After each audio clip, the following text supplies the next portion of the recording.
Good morning. मैं मंजू चौधरी आपके समक्ष वाचन कौशल हिंदी शिक्षण के अंतर्गत प्रस्तुतिकरण दे रही हूँ। भाषा शब्द से ही ज्ञात होता है कि भाषा का मूल रूप उच्चारित रूप है।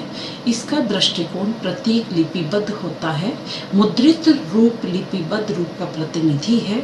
जब हम बच्चे को पढ़ाना आरंभ करते हैं तो अक्षरों के प्रत्यय हमारे मस्तिष्क के कक्ष भाग में क्रमबद्ध होकर एक तस्वीर बनाते हैं और हम उसे उच्चारित करते हैं। यह क्रिया जिसमें शब्दों के साथ अर्थ ध्वनि भी निहित है वाचन कहलाती है।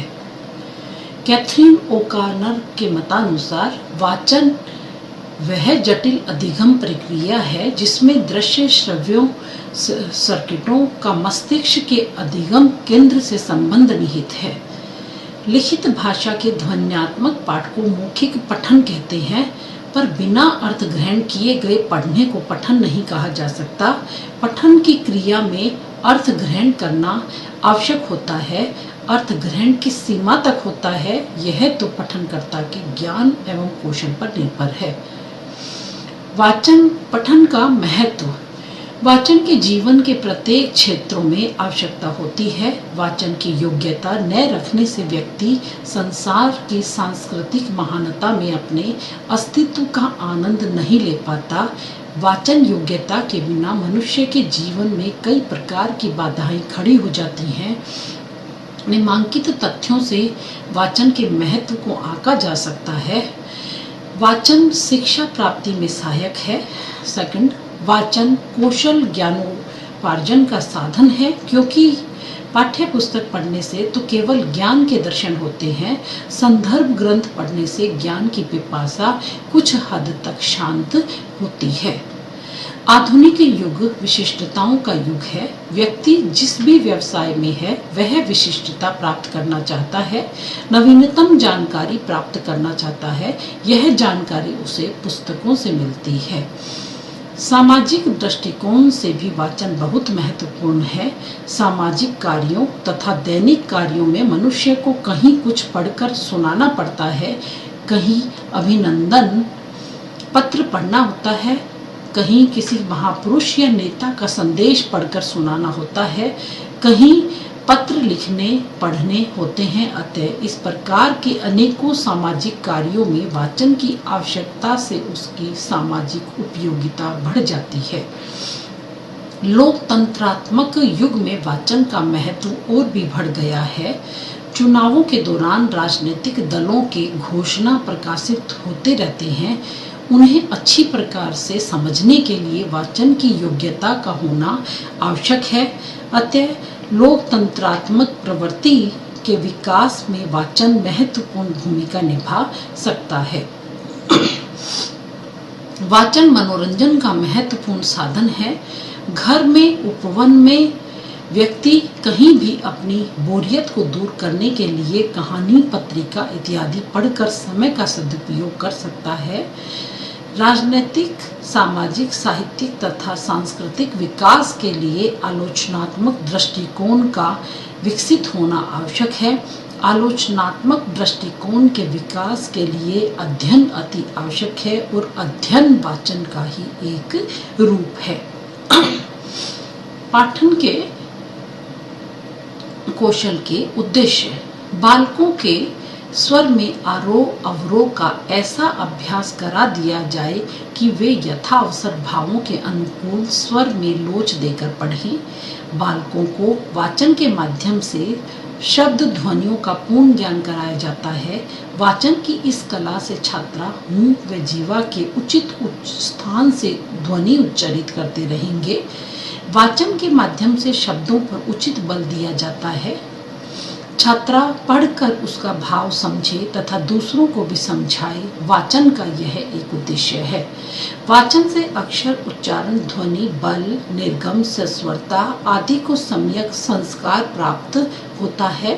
वाचन के द्वारा छात्रा विराम, अर्धविराम आदि चिन्हों का प्रयोग समझ जाता है। वाचन का उद्देश्य पठित अंश का भाव ग्रहण करना है। वाचन का अन्य उद्देश्य त्रुटियों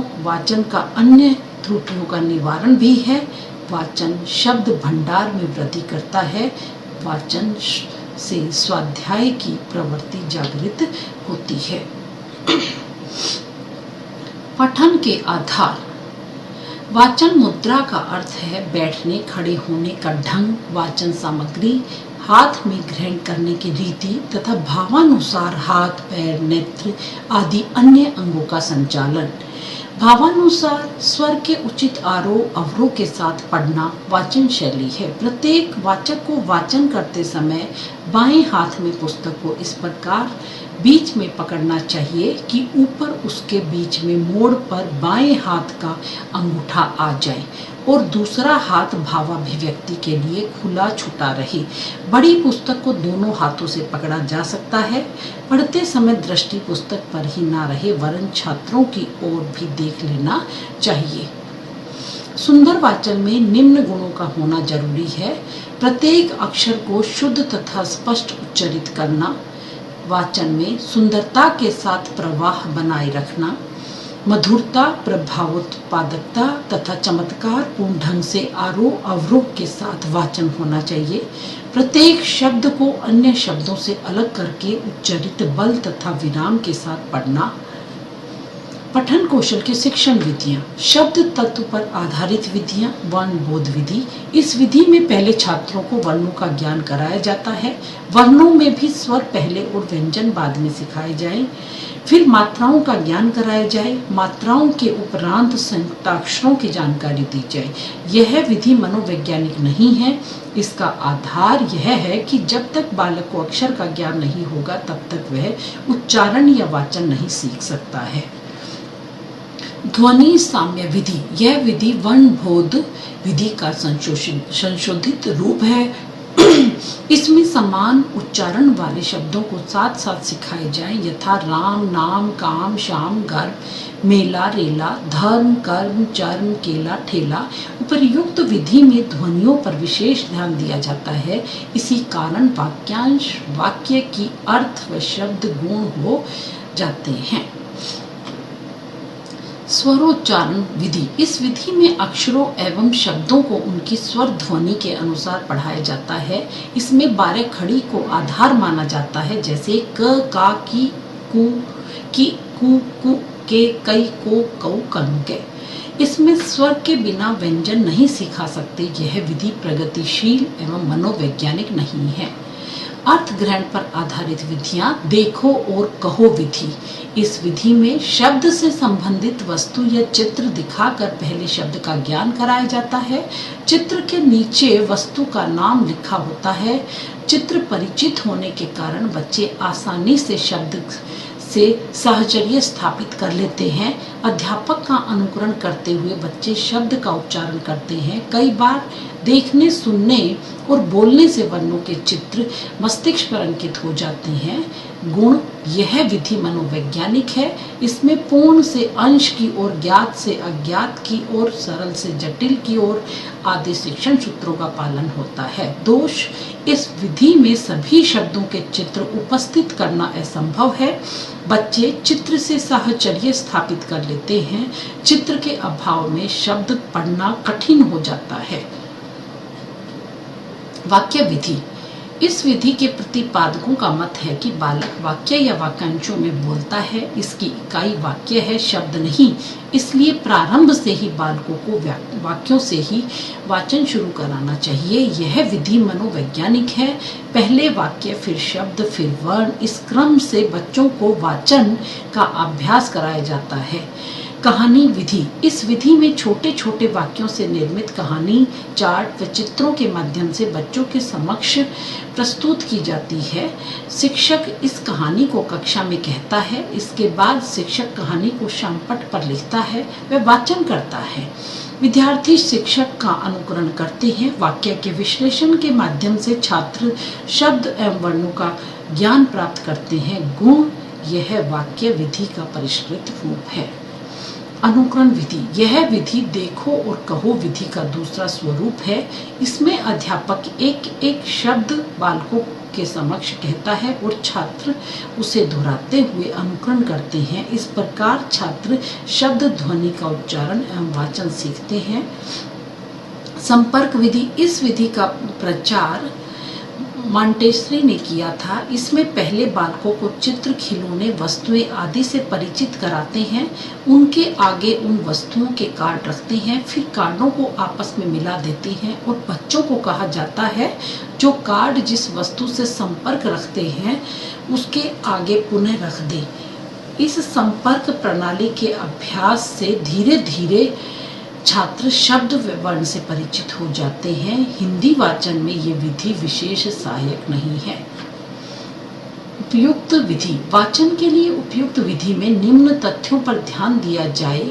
बालकों के समक्ष उपयुक्त वातावरण प्रस्तुत किया जाए। वातावरण में 3 बातें रहें। बालकों को प्रभावपूर्ण ढंग से बोलना सिखाना, स्वरों का अंतर समझावे, कहानी आदि सुनाकर वाचन के प्रति उत्सुकता पैदा करें। वर्णों की समानता के चित्र दिखाएं, किसी असमान चित्र को पहचानने का अभ्यास करवाएं। दृष्टि का अभ्यास आवश्यक है। मौखिक कार्य पर अधिक बल दें। बालकों से आकृतियां बनवाकर उसमें रंग भरवाएं, गिनना सिखाएं आदि। जहां जो विधि उपयुक्त हो उसका आश्रय लेकर छात्रों को वाचन का अभ्यास कराना चाहिए। वाचन संबंधी त्रुटियां अटक कर पढ़ना, वाचन के समय अनुचित मुद्रा, पुस्तक को आंखों के सन्निकट या दूर रखना, अशुद्ध उच्चारण, वाचन में गति का न होना, दृष्टि दोष से अक्षरों का ठीक दिखाई न देना, पाठ्य सामग्री का कठिन होना, अक्षर या संयुक्ताक्षरों संबंधी त्रुटियां, भावानुकूल आरोह अवरोह का अभाव, वाचन संबंधी मार्गदर्शन का अभाव, अध्यापक का व्यवहार। वाचन संबंधी दोषों का निवारण, आवृत्ति पुनरावृत्ति। इसका अभिप्राय यह है कि बार बार आवृत्ति या पुनरावृत्ति के माध्यम से अभ्यास कराकर उच्चारण संबंधी दोषों का निवारण किया जा सकता है। स्थान परिवर्तन, अस्पष्टता निवारण, चिकित्सा विधि, वाचन संबंधी उचित मार्गदर्शन, कक्षा का आकर्षक वातावरण, छात्रों के मानसिक स्तर के अनुकूल पाठ्य सामग्री का चुनाव। सारांश, अब तक आप समझ चुके हैं कि पठन कौशल से महत्ता को नकारना असंभव ही नहीं, दुष्कर कार्य है। आज जहां प्रत्येक क्षेत्र में ज्ञान का विस्फोट हो रहा है, वहां पठन कौशल में पारंगत होना अनिवार्य है। लिखित भाषा के ध्वन्यात्मक पाठ को पठन कहते हैं, लेकिन बिना अर्थ ग्रहण किए पढ़ने का पठन नहीं किया जा सकता। पढ़ने की क्रिया में अर्थ ग्रहण करना आवश्यक है। पढ़कर किसी भी प्रकार का ज्ञानार्जन किया जा सकता है। पढ़ने के लिए सब प्रकार के समाचारों से युक्त अखबार सबसे सस्ता व सुलभ साधन है, जहां से हम देश विदेश की, आसपास की, खेल जगत की, आध्यात्मिक जगत की, रहस्य रोमांच की, जितनी चकाचौंध की, विज्ञापन जगत की, उद्योग बाजार से, यानी सभी प्रकार की अनौपचारिक जानकारियां हमें मिलती हैं। औपचारिक शिक्षा हेतु भी पठन कौशल अनिवार्य है।